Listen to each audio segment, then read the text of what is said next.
ko lang.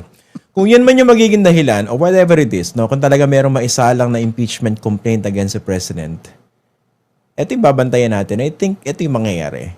Makakakuha yan ng suporta dun sa mga congressmen, not because they believe in the reasons to be cited, but because a lot of them would like to save their neck. Bakit kanyo?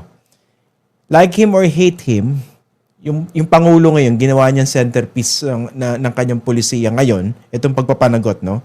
Dito sa flood control issue. Warts and all, okay? Eh syempre, kung gusto mahaligtas ka, I would take my chance. Kung ako yung contractor, okay? I would take my chance sa pwedeng pumalit sa kanya. Yung threat eh. Mukhang mapapakulong ako rito eh. Di ba may kalalagyan ako? Yun ang dapat tinitingnan din dito. Posibleng uusad daw ang impeachment laban kay Marcos, kesa kay VP Sara Duterte. Ito ay ayon sa isang political commentator, na si Christian Esguerra. Sa kanyang latest vlog sa YouTube, sinabi nitong, baka mas uusad pa, at mas malaki pa ang tsansa, na si Marcos ang ma-impeach dahil sa kulelat na suporta mula sa taong bayan. Pinagbasihan ni Esguerra, ang sinabi noon ng political analyst, na si Ronald Lamas. Aniya, wala daw di umano kasing tsansa si Marcos na magpanatili ng kapangyarihan niya, pagkatapos ng kanyang termino, kung kaya ang mga kongresista, ay short-term lang ang suporta kay Marcos.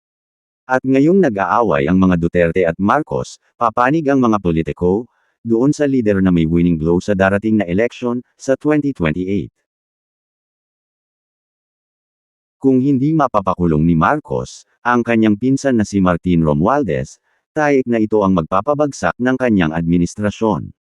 Dahil ayon sa survey, parehong si Romualdez, Marcos, Sandro, at si Zaldico ang sinisisi ng mamamayang Pilipino, sa flood control scandal. Ibig sabihin, ay sila dapat ang maunang makulong, at hindi ang maliliit na isda, upang makita ng mga Pilipino, kung gaano kaseryoso ang gobyerno, sa pagpapanagot sa mga taong involved, sa flood control. Ayon din sa survey ng isang regional page sa Pangasinan, lumalabas sa kanilang post na si Marcos ang may pananagutan sa issue ng flood control, base sa dami ng reaksyon sa kanilang post. Ibig sabihin, ay hindi bulag ang mga tao, sa kanilang nakikita, at nalalaman sa ating bayan. Ang Pangasinan ay isang probinsya, na masasabi nating kaalyado ng mga Marcos, sanalid pati sila, ay wala na ring tiwala, sa panggobyerno ni Marcos. May mga usap-usapan pa nga na, baka daw makipag-areglo ang mga kongresista sa hanay ni Sara, kapalit ang pagpapa-impeach kay Marcos, dahil wala na itong suporta sa mga Pilipino. At alam naman natin na itong mga politikong ito, ay humahanay lamang sa kung sino ang nasa may kapangyarihan. At isa pa, itong mga kongresista, ay involved din sa flood control, at baka maging collateral damage pa sila sa investigasyon na ginagawa ng ombudsman. Kayo ano ang inyong masasabi patungkol dito?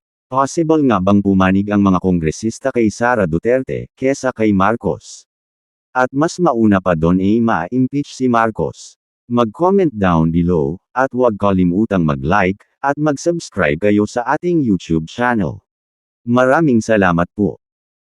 Agree ako na posibleng isa yan sa mga magiging motivation, hindi lang sa Kamara, para dun sa actual na impeachment at pag-akyat. Pero pag-akyat sa Senado. Diba? Dahil madami mga senador na meron ding stake dito sa buong usaping ito.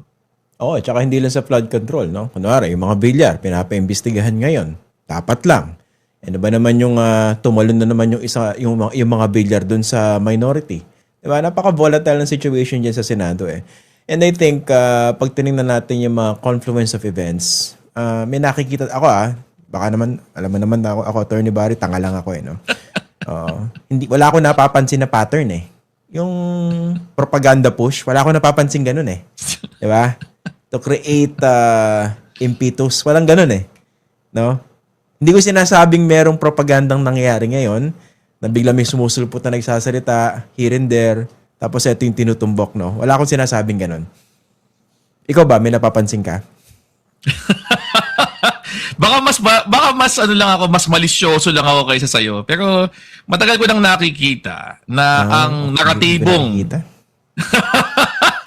ang naratibong pilit itinutulak ng mga DDS, mga supporter ni Sara Duterte, ay somehow siya yung mas malinis na alternatibo dito.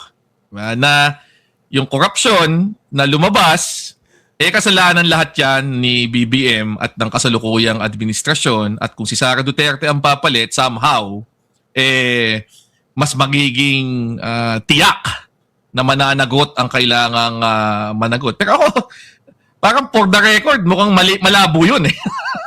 Given yung sarili niyang record, given yung lumabas ng ebidensya at testimonya na itong mga maanumalyang mga projects na ito na pinapasok ng mga contractor tulad ng mga Diskaya ay nagsimula panahon